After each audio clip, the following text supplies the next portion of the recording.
Thank you. RFA, Sudan, Joanna. Oh, wait a minute, we've got to move a recommendation. Councillor Simpson will move it, Councillor Hills has seconded it. All those in favour? Aye. Aye. Good. No one against, one assumes. Sudan, Joanna, Chris, Simon, Paul. No, Paul's not coming up. Well, thank you very much, Mr Chair and honourable councillors, and I was about to introduce my team, but you have done so effectively, so thank you very much. Once again, a privilege to come before you to give an overview of the quarter we've just concluded. There are many good things that happened in that quarter, except, of course, with the extensive rain earlier in the year in February, numbers at the zoo fell down dramatically, but that is something we know about when it does happen and can't do much about the weather. But the theme of the report here, and Chris will go through a number of pictures, is really just to sustain the financial viability, continue to reduce our dependence on the Auckland ratepayer, and sustain that social conscience that people expect of facilities owned by the ratepayers. So I'll hand over to Chris and go through these slides quickly. Thanks, Adon, and I'm going to go through each of these slides, Chair, so I'll just go to a couple of them. If I can just jump to slide 4, and just looking at our financial performance. We've just updated it from the March quarter up to the end of April.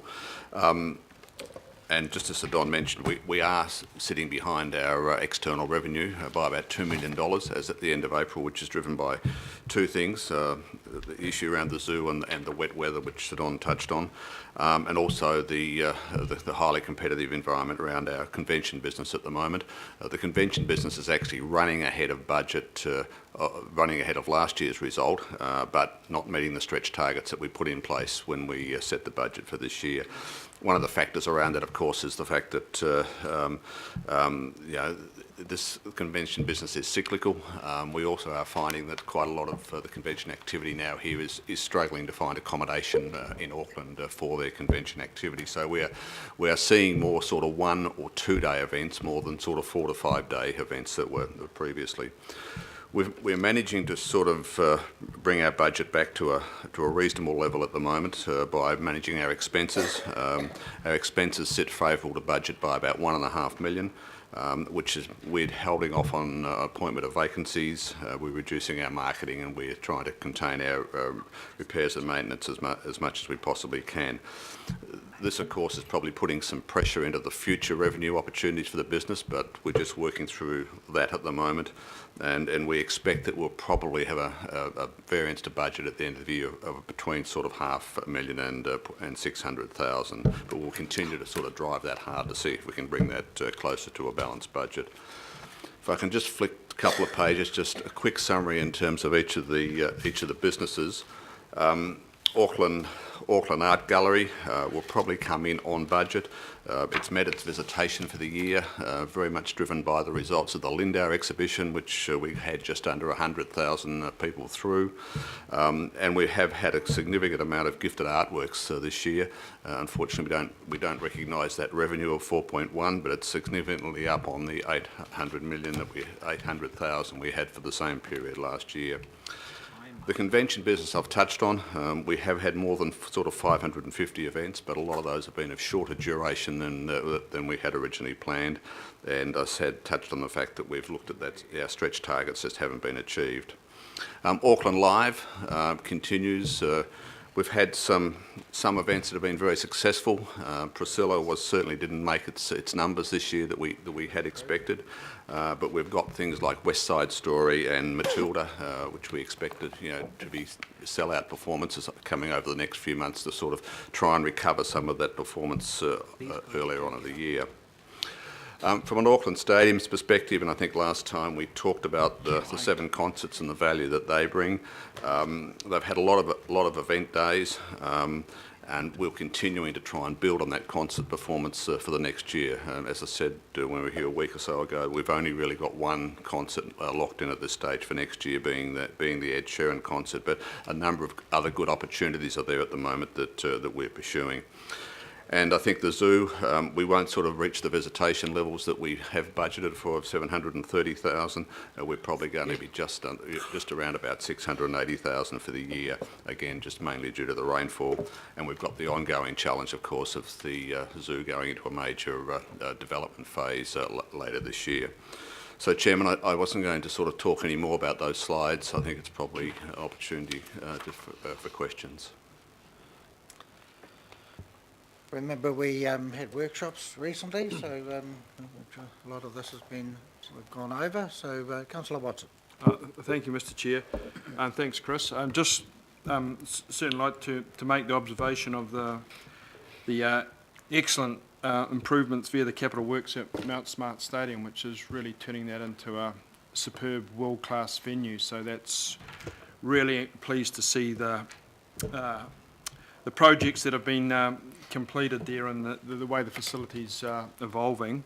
Similarly with QB Stadium in Albany, again, that's really pleasing to see the work that's been done there, and in light of the huge population growth in that area. So it's actually nice to see RFA a bit ahead of the game in respect of those two stadiums.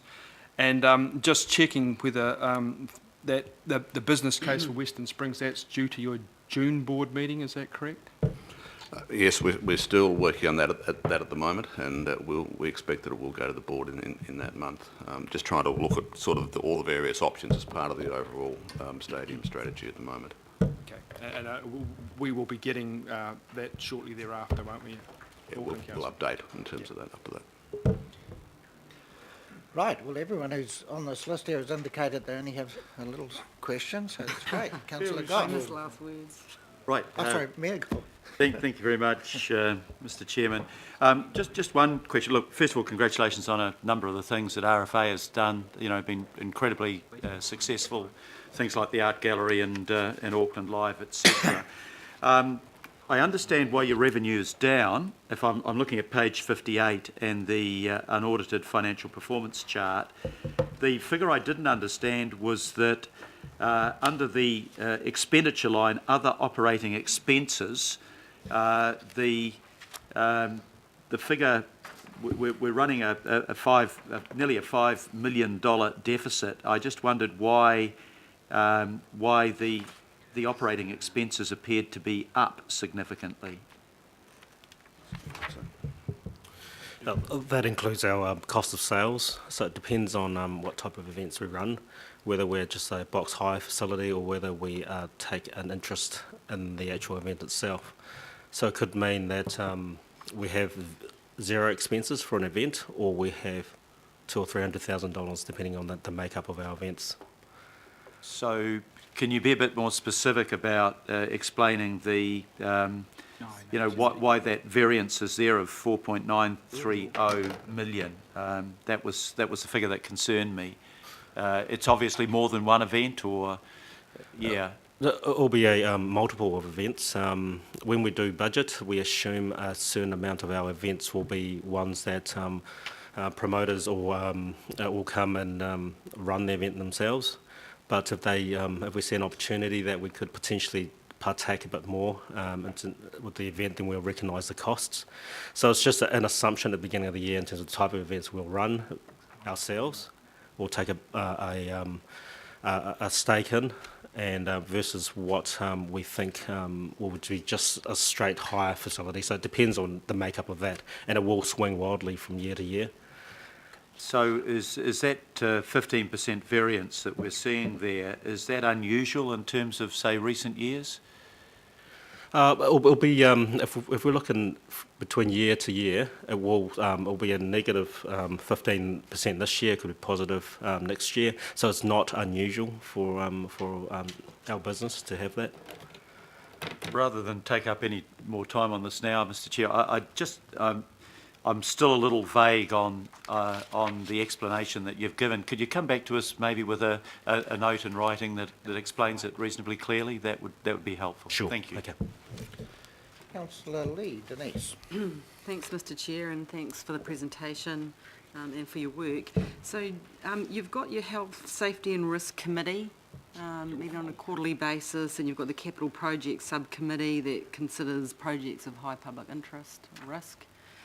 So what's the nature, and you've got no new risks that you're assessing or have identified in this last quarter, what's the nature of the strategic risk review undertaking? Is that BAU and a cyclical review?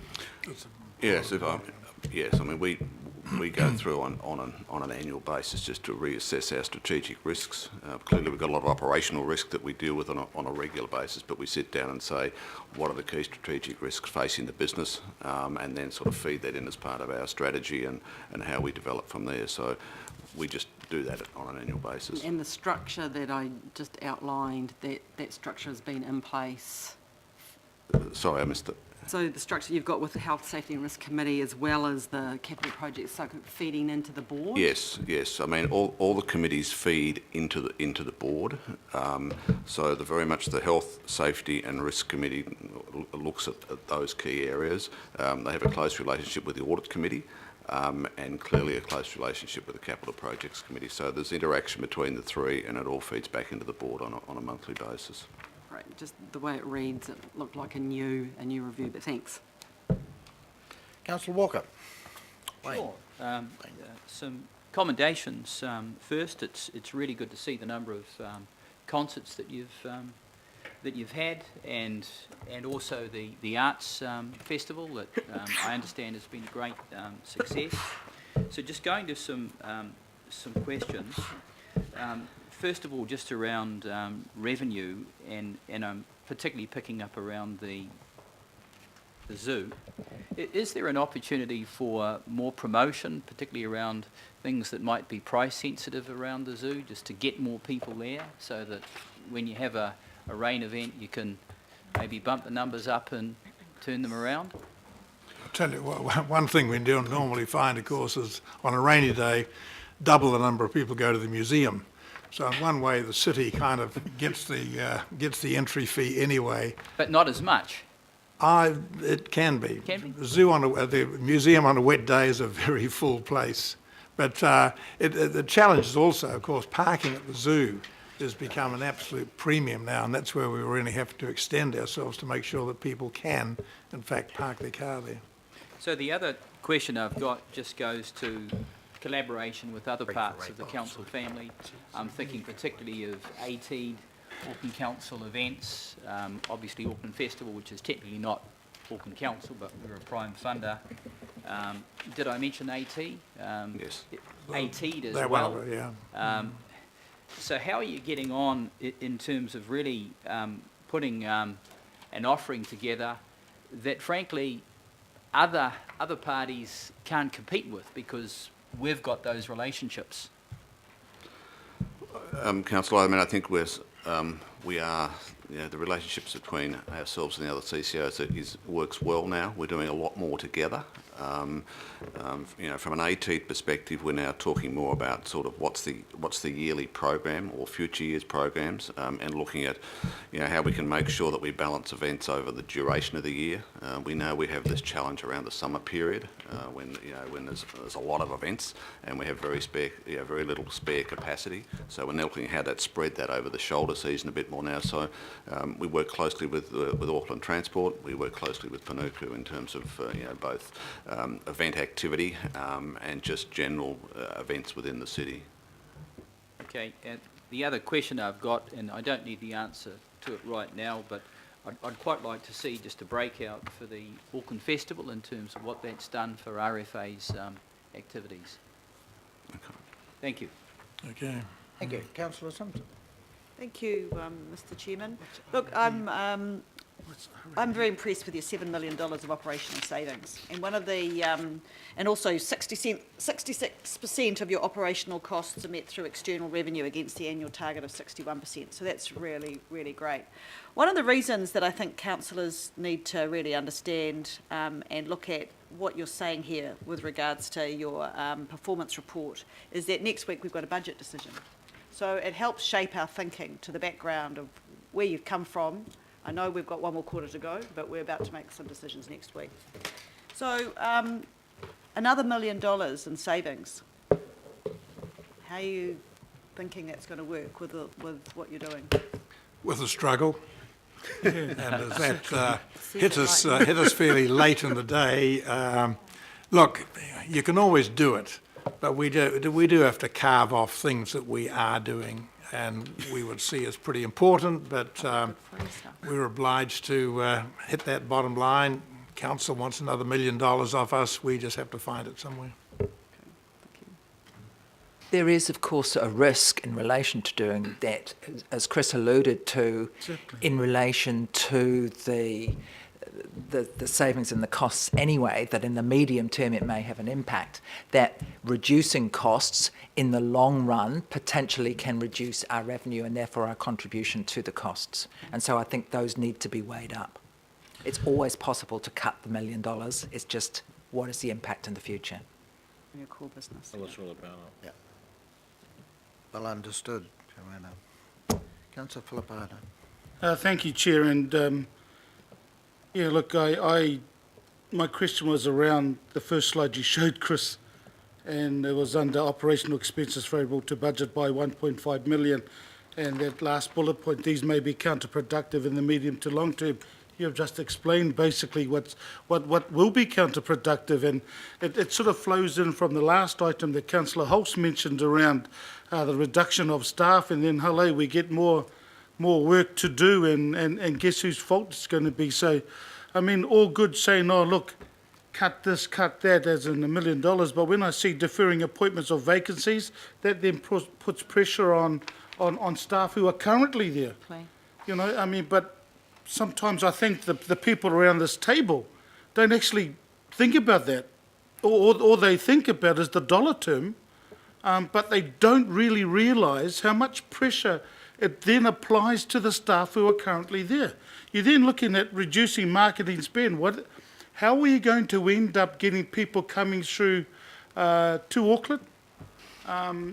Chris, I understand and I agree with the comments you made about how you're working together with our other CCOs, and that's awesome. But you know, what's R&M? Sorry, my bad.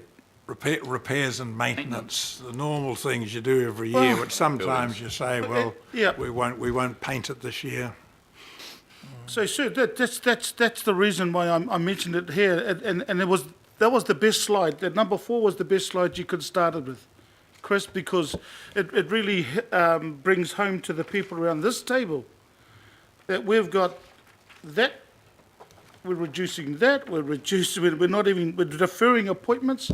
So, you know, it's all good to stand and shout about saving money for all around, you know, our CCOs and everything else, Chair, but, you know, when it then comes back to our staff and what's happening, I guarantee these people sorry, I shouldn't say that, my humble apologies about referring to this as these people, but the councillors that end up going on about we've got to reduce spending, I don't think really take into account the effect that it will have on staff, but also, again, getting money that we can then spend on. So I have my rant. Thank you. Well, we would be happy to be relieved of that $1 million liability, but I will leave that up to this august body here. Yeah, and yeah, no, I'll shut up. Thank you. Well, I know Dr. Levy's got his hand over his eyes, but I noticed he was shaking his head in agreement with your points and Joanna's points before. So we have Councillor Cooper and then Councillor Collins. Thank you. And I suppose I'm just going to segue off a few comments in terms of strategic risk that Councillor Denise Lee brought up. And I suppose one of your strategic risks is council policy being dumped on you at the last minute. So, and sometimes you can't even foresee that. And then for me, yes, we've talked about the $1 million reduction, but what's really, really concerning me is it talks about an impact or counterproductive, negative impact on public good activities. That's the free stuff that our families really enjoy. Auckland Live. So if you know, that really concerns me. And the other issue is around that, you know, not being able to invest in the very facilities that we're asking you to generate money for. But what's not here is I want to ask you, in an already, you know, difficult, stretched this year, asking to save another $1 million, but you're also, I want to know what the impact of the proposed living wage is, because you've got a high number of staff, and that was another unforeseen hundreds of thousands of dollars. So are you able to tell me what that impact will be as well, because this is not mentioned here? We are sweating on that one, but Chris has got the figures here. So as we understand this year, moving from sort of the 16 to the $18, the impact for us is about 350,000. And what about the following year? And over the period of full implementation, it's around about 1.5 million. The impact for us over So it's not just a $1 million saving, you've got to make basically a $1.3 million saving over this next financial year. So this next financial year, though, my understanding, councillor, is that the 350 is going to be funded centrally, so it's not that Still ratepayers' money, but anyway. We will be funded for that. The future years, that'll be there's still discussion around that, I understand, but yes, and I think, as I also mentioned, the other issue for us is that we've got 5 collective agreements, and just what the impact will be from the changes on the living wage on those collectives, which is work in progress at the moment. So is that relativity and those sorts of issues? The compression issue on that. Well, I guess that's just, I mean, someone else has made some comments around decision makers. Well, I guess these are the sorts of impacts, you know, that are nice to have talks about, but the reality of the delivery is quite different. But I want to say, I think you're doing an amazing job, and you're actually bringing revenue in. You're not actually asking a lot from us, but what we've seen is the vagaries of the market, the weather, the things it's very difficult for you to do something about. So I really want to commend the work that you've done and your staff. Thank you. Councillor Collins. If he's it. No? Oh, well, there you are. Well, Councillor Walker with an extremely brief, under 10 words question. Just a very quick question. Given that your CCO is a revenue generator, obviously you also generate costs, would a more appropriate metric be, rather than a saving, a net effect in terms of contribution? Because obviously if your revenue can go up through some form of investment, then we're going to be better off. I suppose we, across all our activities, we're always looking at ways to try and increase our commercial revenue. The challenge, Council, I think, as we've said before, is that we don't start the year with any certainty around our commercial revenue. It's what we're gaining on it all through the year, and even the last 2 months of the year, we'll still have commercial revenue opportunities that we'll find and identify. So, for the purpose of budgeting, clearly we want to start with a balanced budget. It would be always very helpful if there was a gap that council would fill, but we also understand from council's perspective that there needs to be a set number in terms of that flows through to us. So I guess that's how we start. It's the commercial revenue challenge that is always the difficult thing for us. I think, Mr. Chair, what I'm referring to is a metric that's around performance, net performance, rather than simply saving. Thank you. Thank you, team. Thank you for the work you're doing, and thank you for attending again. Thank you, Mr. Chairman. Right, Auckland Transport.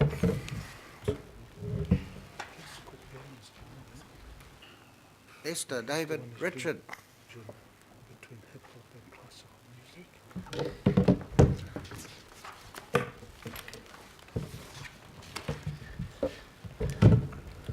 Thank you, Chair. I'll be more careful about my body language in future. Even at the back of the room.